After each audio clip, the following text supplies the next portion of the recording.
Talagang pasabog ang seryeng The Alibay na Kim Chiu at Paolo Abilino na isa ngayon sa pinaka-pinag-uusapan sa ating bansa. At simula nga na mag-premiere ito sa Prime Video ay nananatiling #1 sa ating bansa at nakilala na rin sa Canada, Saudi Arabia, Singapore at United Arab Emirates.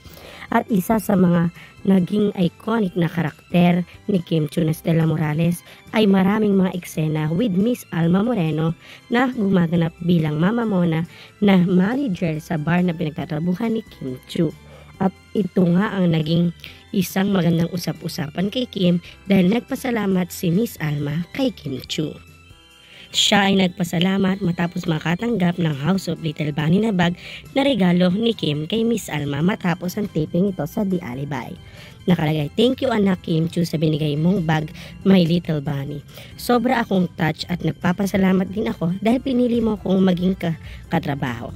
Napakabait niyo Kim at napakalinis ng puso mo, kaya blessed ka at patuloy kang bine-bless. I truly enjoyed working with you. Looking forward working with you again anak." At ayon nga sa post ni Miss Carlina Merced na isa sa mga producer at management ng Dreamscape, ito ang sinabi niya. June 13, The Alibay look test. Thank you si Miss Alma dahil naging part daw siya ng The Alibay. Ilang beses yon. Sabi ko, Miss Alma, parang ang dapat mong pasalamatan ay si Kim Chiu kasi po, siya po ang nagpatkas sa iyo dito. Nagulat siya.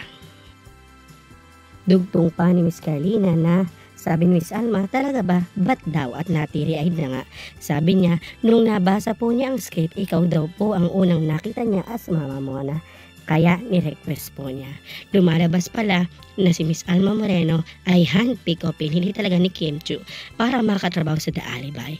At bonggang-bongga nga si Kim dahil sa sering The Alibay, may say na talaga siya kung sinong magaganap na mga cast ng nasabing serye na kanyang pagbibidahan.